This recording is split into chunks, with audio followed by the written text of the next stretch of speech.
In this video, we are going to discuss the next important concept LCM and HCF. So LCM అంటే least common multiple, HCF అంటే highest common factor. So LCM అంటే for example మనకి ఎన్ని models ఉంటాయంటే for example 11 2 5 మనం నార్మల్గా factorisation 8 అనుకుందాం, 2 8 అనుకో. సో మనం చిన్న టేబుల్ నుంచి 2 టేబుల్ నుంచి ట్రై చేయాలి. సో 11 పోదు కాబట్టి 1 2 1 2 4. సో మళ్ళీ 2 టేబుల్ నుంచి 4 పోతుంది కాబట్టి సో ఇప్పుడు మనం ఇక ఇందులో పోదు కాబట్టి 2 × 2 2 అంటే 2 power 3 8 8 × 11 88. సో మనకి ఎల్సిఎం వచ్చేసి 88 అన్నట్టు. సో నెక్స్ట్ ఇప్పుడు మనం ఏం చేయాలంటే హైయెస్ట్.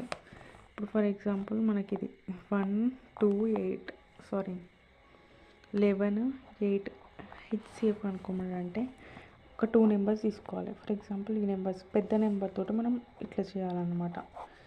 సో 2 2 5 ఆర్ 10 కదా, 1 మళ్ళీ 2. సో మనకి ఇక్కడ హెచ్సిఎఫ్ వచ్చేసి ఇక్కడ 1, మళ్ళీ 1 తోటి 8 తోటి చేయాలి. సో 8 అవుతుంది కాబట్టి సో మన హెచ్సిఎఫ్ వచ్చేసరికి 1. సో ఇట్లా మనం డివిజన్ మెథడ్ లెక్క చేస్తాం. ఫర్ ఎగ్జాంపుల్ ఎల్సిఎం ఇట్లా ఉన్నదనుకో, మనకి ఎగ్జామ్లో అడుగుతారు ఇట్లా. సో ఇప్పుడు ఇట్లా ఎల్సిఎం అనుకోమంటే numerator LCM by denominator HCF అనుకోవాలి. 11 18 19ని ఎల్సిఎం చేయాలి. అవి ఎందులో పోతాయి, ఎందులో పోవు. సో డైరెక్ట్ మల్టిప్లై చేయాలి. హెచ్సిఎఫ్ అంటే వీటిని 2 24 ఉన్నది. సో ఏవో ఫస్ట్ 2 నెంబర్ తీసుకొని దాన్ని వచ్చిన హెచ్సిఎఫ్ తోటి ఇట్లా చేయాలన్నమాట. ఒకవేళ ఎల్సిఎం ఫైండ్ అవుట్ చేయమంటే ఏం చేయాలి, ఇప్పుడు 11/9 20 14 దీనికి హెచ్సిఎఫ్ అండి మీద HCF numerator by LCM denominator చేయాలి.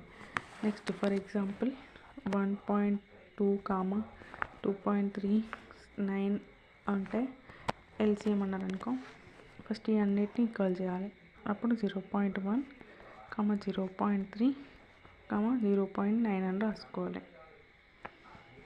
సో మల్టిప్లై బై 10 చేయాలి, ఎందుకంటే ఒక డిజిట్ తర్వాత ఉన్నది కాబట్టి 139. సో అప్పుడు వీటికి హెచ్సిఎఫ్ అనుకోవాలి. ఇట్లా కనుక్కున్నాక అప్పుడు మనకు ఇప్పుడు హెచ్సిఎఫ్ 1 అయింది, మళ్ళీ 9కి